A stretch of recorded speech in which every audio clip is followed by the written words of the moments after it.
하나님 말씀은 구약성경 창세기 3장 16절입니다.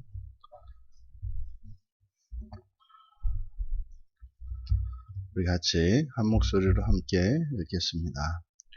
또 여자에게 이르시되 내가 네게 임신하는 고통을 크게 더하리니 내가 수고하고 자식을 낳을 것이며 너는 남편을 원하고 남편은 너를 다스릴 것이니라 하시고. 아멘.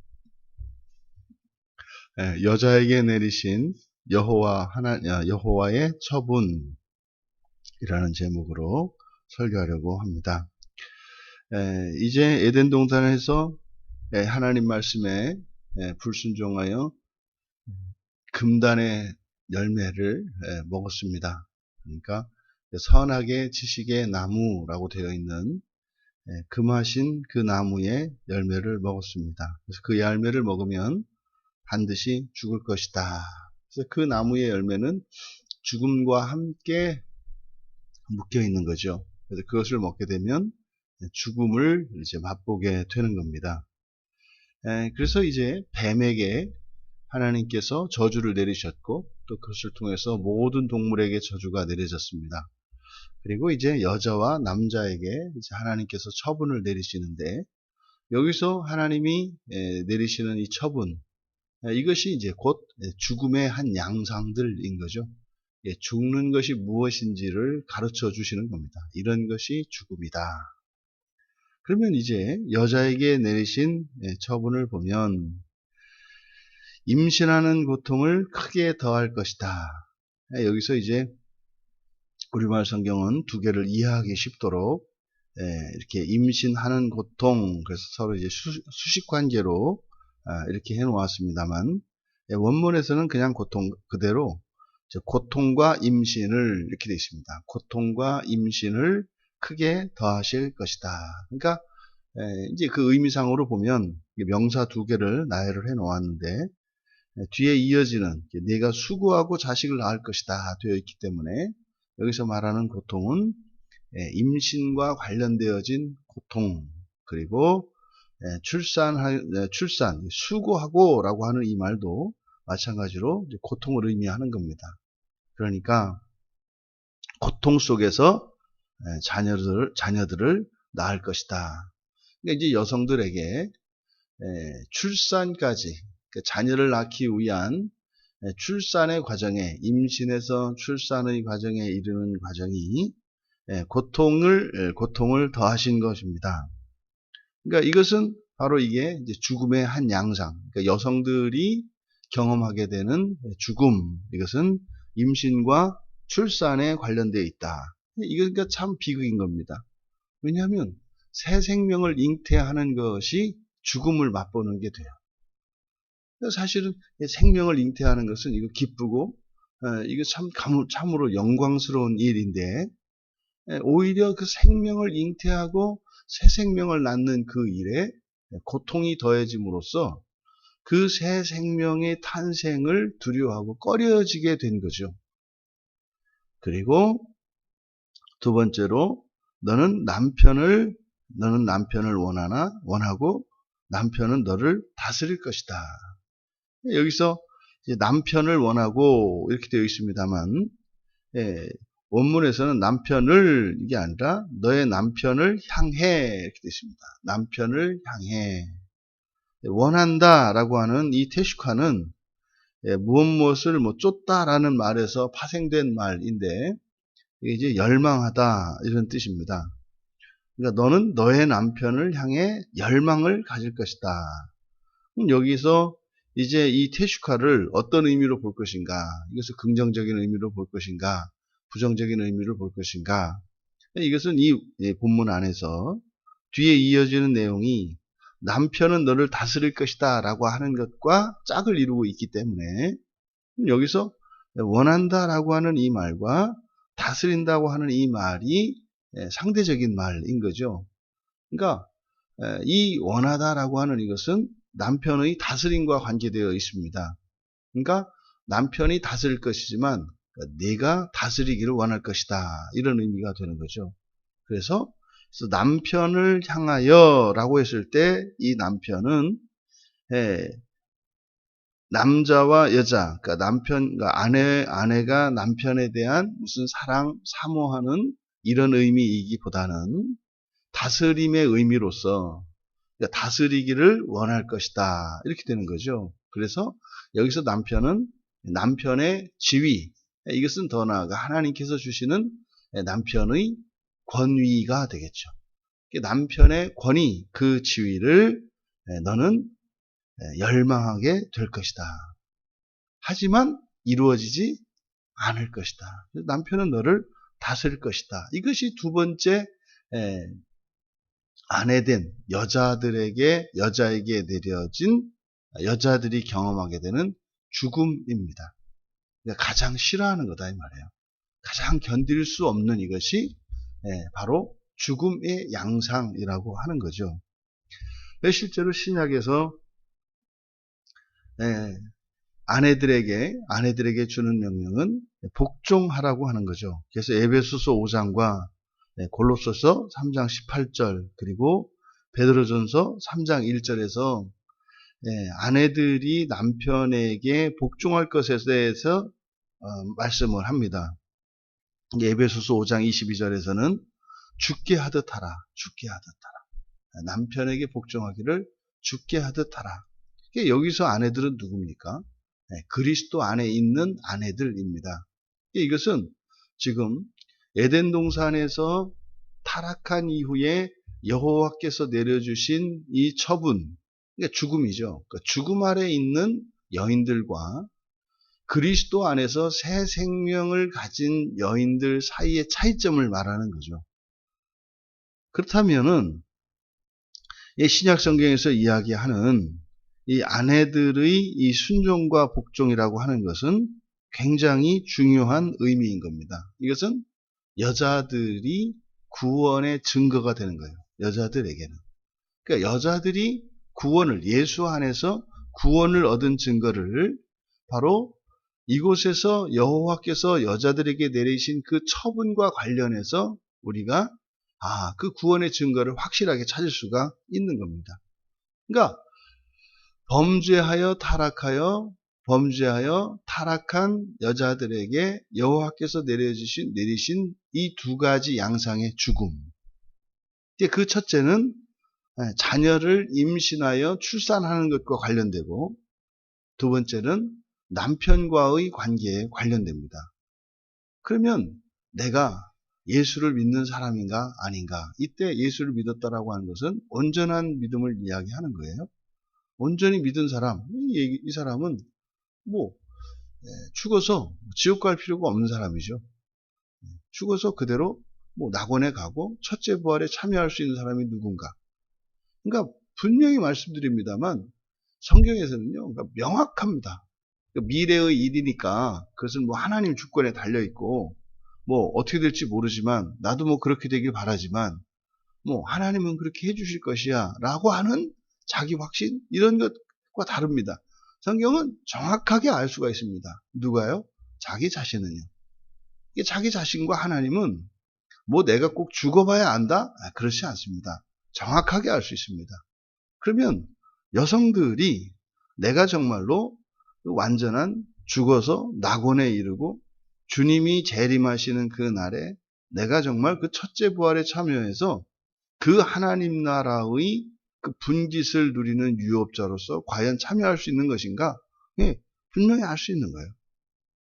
어떻게요? 이 두 가지입니다. 그러니까 출산에 대한 자녀를 임신하고 그리고 자녀를 낳는 이 일에 왜 없겠습니까? 두려움이. 왜 없겠어요? 하지만 그 두려움을 능가하는 기쁨과 기대가 있는 거죠. 예수 안에 있는 사람은요. 근데 아이러니한 것은요. 이것은 사실 예수 밖에 있는, 그러니까 예수를 믿지 않는 사람들 사이에서도 이런 차이가 있다는 거죠. 근데 지금 여기서 말하는 것은 바로 신앙 안에 있는 여인들이 이 임신과 출산에 대하여 가지는 의미는 예수 밖에 있는 여인들이 가지는 그것과 다릅니다. 엄격히 다릅니다. 그러니까 생명을 낳는 그 일의 의미가 신앙 안에 있는 여인들에게는 이것은 구원의 증거가 되는 거죠. 그 차이가 말입니다. 내가 하나님의 형상을 닮은, 예? 그리고 이제 사람이 아니라 하나님 자녀가 될 한 생명을 잉태하고 낳는다고 하는 그 영광의 그 의미를 알게 되는 거죠. 그리고 두 번째는 바로 구원받은 여인들은 남편에 대해서 전적으로 복종하고 순종하기를 기뻐합니다. 근데 이것이 그리스도 안에서 구원을 누리는 여인들의 확실한 증거입니다. 그러면은 여기서 이제 그런 거죠. 뭐 어떤 그럴만한 남편에게 해야 되지 않는가, 뭐 이렇게 얘기를 한다고요. 근데 성경은요 분명하게 말씀을 합니다. 죽게 하듯 하라고 했고, 또 범사에, 에베소서 5장 24절에서는 범사에 복종하라고 합니다. 범사에. 그리고 골로새서 3장 18절에서는 마땅하다 그래요. 그러니까 이는 주 안에서 마땅하니라 그래요. 그러니까 복종의 근거가 남편의 어떠함이나 나의 무슨 또는 이런 상황에 있는 것이 아니라 바로 주 안에 있기 때문에 마땅하다 이 말이에요. 이는 주 안에서 마땅하다. 그러니까 구원 안에 있는, 예수 안에 있는 사람들은 자연스러운 거다 이 말이죠. 그렇게 해야 되는 거다 이 말이죠. 그리고 베드로전서 3장 1절에서는 순종해라. 그런데 보니까 말씀을 순종하지 않는 자라도 말로 말미암지 않고 그 안에의 행실로 말미암아 구원을 받게 하려 함이니. 이게 무슨 말입니까? 예수를 믿지 않는 사람들이에요. 예수를 믿지 않는 남편이라 할지라도 예외는 아니다. 그러니까 복종해라. 왜요? 바로 그를 구원하기 위한 것으로. 그러니까 사실 신앙이 없는 남편과 결혼한다는 것은 굉장한, 사실은 뭐 엄청난 순교적 서원을 하는 것과 같은 거예요. 뭐 도대체 신앙에 대해서 인정도 안 하고 믿지도 않는 그 남편에게 모든 면 범사에 순종한다는 것이 이게 얼마나 어려운 일입니까? 그런데요, 그것의 목적은 바로 구원입니다. 그렇게 해서 그 행실을 통해서, 그 행실은 복종하는 행실이죠. 그러니까 복종하는 내 아내로 인해서 믿지 않는 남편이 구원을 받게 된다는 거예요. 그러니까 이것은 사실은 이제 우리가 사랑의 원리를 알게 되면 무슨 말인지 알죠. 아내가 복종할 때 아내가 나를 사랑한다는 것을 알게 되고, 나를 사랑하는 내 아내가 나를 사랑할 때 내 아내를 위해서 해주지 못할 일이 없게 됩니다. 그러면요, 예수 믿는 일도요 하게 된다고요. 아내를 위해서 하게 되죠. 아내를 위해서. 그래서 이 복종의 그 대상과 조건이라는 것은 없어요. 그냥 남편입니다. 믿는 자, 믿지 않는 자 할 것 없이 복종하라. 이유가 뭐다? 주 안에서 마땅하기 때문에. 주 안에서 마땅하다고 하는 의미는 종말론적으로 보면 어떻게 되는 겁니까? 그 순종하고 복종하는 일이 정말 견딜 수 없는 일이고 너무나 고된 일이라 할지라도 그것으로 인해서 그 구원이 주는 유익이 그 순종하기 위해서 애쓰고 수고해야 되는 그것을 능가하기 때문인 거죠. 그러니까 이것이 뭐 정말론적으로 그때 가서 뭐 이렇게 되겠습니다만, 현재적으로 그것을 알고 그것을 누릴 수 있어야죠. 그래야 복종을 할 수가 있게 되겠죠. 사실 이것이 뭡니까? 이 여자의 구원의 증거라는 것은 결국 바로 죽음에서 벗어난 거예요. 예수를 믿으면요, 죽지 않고 살아있는 자는 영원히 살 것이고 죽은 자는 다시 살아날 것이다라고 하는, 더 이상 이제 그 죽음의 그림자가 거쳐지는 것이 구원이지 않습니까? 그렇다면 바로 이 죽음, 이 선악의 지식의 나무를 먹었을 때 반드시 죽을 것이라고 하는 창세기 2장 17절의 하나님의 말씀은 반드시 이루어져요. 하나님의 말씀은 반드시 이루어집니다. 그 열매를 먹음으로써 세상에 사망이 들어왔죠. 그럼 모든 사람은 사망 아래에 있는 겁니다. 그러면 여자들에게 경험되어지는 그 사망이라는 것은 무엇이다? 바로 고통이다. 새 생명을 잉태하고 출산하는 것과 관련된 큰 고통이다. 그래서 모든 여성들은 바로 그 출산을 하게 되어 있고 출산에 대한 그 두려움과 그 고통을 염려하게 되어 있어요. 근데 이제 오늘날 보십시오. 오늘날 우리 청년들, 요즘 청년들을 보면 여성들은 결혼은 해도 아이를 안 낳는 것을 조건으로 결혼하고 이제 뭐 핑계는 뭐 교육비 이런저런 핑계를 댑니다만 뭐 지 쓸 거 다 쓰고 무슨 교육비를 얘기를 해요. 요즘 뭐 청년들이 쓰는 용돈은 옛날 한 집안의 생활비를 능가해요. 돈이 없어서 아이를 못 낳는다. 뭐 돈이 없어서 결혼을 안 한다. 다 거짓말이죠. 다 거짓말이죠. 그런 게 어디 있어요? 돈이 있어서 결혼하는 게 아니라 결혼하면 돈이 생기는 거라니까요. 결혼하면. 사실은 그 여성들의 그 마음속에 이렇게 들어가 보면 임신과 출산을 회피하는 겁니다. 임신과 출산에 대한 두려움. 이게 바로 뭐예요? 여자들에게 임한 죽음이라는 것. 여자들에게 임한 죽음이 바로 임신과 출산을 꺼리고 두려워하는 것이라는 것. 그러면 예수를 믿고 구원받은 사람은요, 그게 사라지는 거죠. 그게 사라지는 거예요. 그리고 바로 두 번째로 그 죽음의 양상은 무엇이다? 바로 남편의 자리를 탐내는 것이다. 남편을 다시 이미 뭐 우리나라의 모든 가정에 거의 죽음이 사망이 덮었죠. 예? 애굽에서 그 장자의 재앙이 일었던 그 시커멓던 밤과 같이 지금 뭐 한국에 있는 가정들을 보십시오. 남편 말 듣는 아내가 거의 없어요. 거의 없어요. 뭐 사사건건 그냥 뭐 남편들을 뭐 쥐잡듯이 하고 특히 지금 뭐 40대 이하 가정들을 보면은 가관도 아닙니다. 뭐 이렇게 딱 나가면 일터에서 들리는 탄식 소리가 들리는데 그 탄식 소리가 뭐냐면 집에 가기 싫은 거예요. 집에 가기 싫은. 낮에 하루 종일 일하고 저녁에 집에 가기를 두려워해요. 그 여황제 밑에서 또 지내야 할 그 시간들이 두려워요. 차라리 그냥 회사에서 머슴으로 사는 게 편해. 이게 지금 한국 교회 안에 있는 가정들에서 일어나는 실상이에요. 말도 못해요. 지금 이 40대 이하 대부분 그 가정들의 그 사정들을 들어보면 기가 막힙니다. 이거는 목회자들도 예외가 아니에요. 목회자들의 가정에서조차 똑같은, 그러니까 모든 집안에 사망이 덮여 있어요, 그냥. 사망이.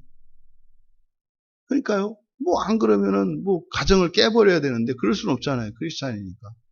그러니까 어떻게 해요? 안 되니까 그냥 맞춰주며 사는 거죠. 그래야 되니까. 그 옛날에는 동네 그 뭡니까? 그 빨래터가 그 남편들 그 잘못하는 거에 대한 뒷담하는 거 아니었어요? 지금 뭐 코로나 때문에 이제 막 그 남편들의 사랑방이 문 닫히니까 이제 어떻게 지금 견디고 있는지 모르겠어요. 그럼 나와서 기도하고 하나님께 은혜를 구해야 될 텐데 뭐 그런 사람들은 보이지는 않고. 여러분, 성경에서 이야기하는 구원은요, 그리고 성경에서 말씀하는 죽음은요, 이게 그냥 단지 숨이 멎는 이 죽음을 이야기하는 것이 아니라 우리의 삶 속에 그 생명의 능력과 살아있는 이 기쁨이 사라지는 것, 이 저주라는 게 뭐라 했습니까? 구속하는 것, 제약받는 것이라고 그랬잖아요. 그러니까 이 죽음은 우리가 누려야 할 참된 기쁨과 자유와 행복과 영광을 구속하고 쪼가리내는 것이 바로 죽음입니다. 그것을, 그 죽음을 없애기 위해서 그리스도께서 오셨지 않습니까? 여성된 그리스도인들이요, 여러분들에게 정말 그 여러분의 인생 안에 또 여러분의 내면에 그 모든 먹구름과 같은 죽음의 그늘들이 깨끗이 씻겨지기를 바랍니다. 그래서 정말 참된 구원의 증거가 여러분들의 마음과 일상 가운데. 그러니까 그리고 그것이 의미하는 바, 그저 이것은 의무이니까, 명령이니까 이것이 아니라 바로 그 구원이라고 하는 것은 그 구원의 정말 그 영광은 여러분들이 주님 오시는 날에 있다는 거예요. 그러니까 그리스도의 재림에 대한 기대도 없고 그 하나님 나라에 대한 기대도 없고 그러니까 천국에 대한 그런 소망이 없으면 또 그리스도의 재림에 대한 이런 대망하는 마음이 없으면 전혀 여성들에게 있어서 구원은 엉뚱한 방향으로 나가게 될 것이다. 여러분 안에 정말 이 에덴 동산에서 첫 번째 여자였던 그 하와에게 이제 하와라고 이름이 지어지지 않습니까? 그 첫 번째 그 여자에게 내려졌던 여호와의 이 처분이 예수 그리스도로 말미암아 말끔히 씻겨지고 죽음의 그늘은 사라지고 생명의 빛으로 날마다 더욱 아름다워지시고 그렇게 영광스러운 삶을 살아가시는 우리 모두가 되시기를 주님의 이름으로 축원합니다. 존귀하신 하나님, 이 세상에 들어온 사망이 어떻게 저희들에게 경험이 되는지 또 그 사망과 관련하여 예수 그리스도께서 이 땅에 오셔서 십자가에서 다 이루시고 저희들에게 주신 참된 구원의 의미가 무엇인지 함께 나누었습니다. 이 땅의 모든 여인들에게 그리스도 안에서 참된 자유와 평화와 행복을 허락하여 주셔서 모든 사망의 구름이 걷히게 하여 주시고 이 세상을 더욱 밝히는 주의 자녀들 다 되게 하옵소서. 감사하며 예수님의 이름으로 기도하옵나이다.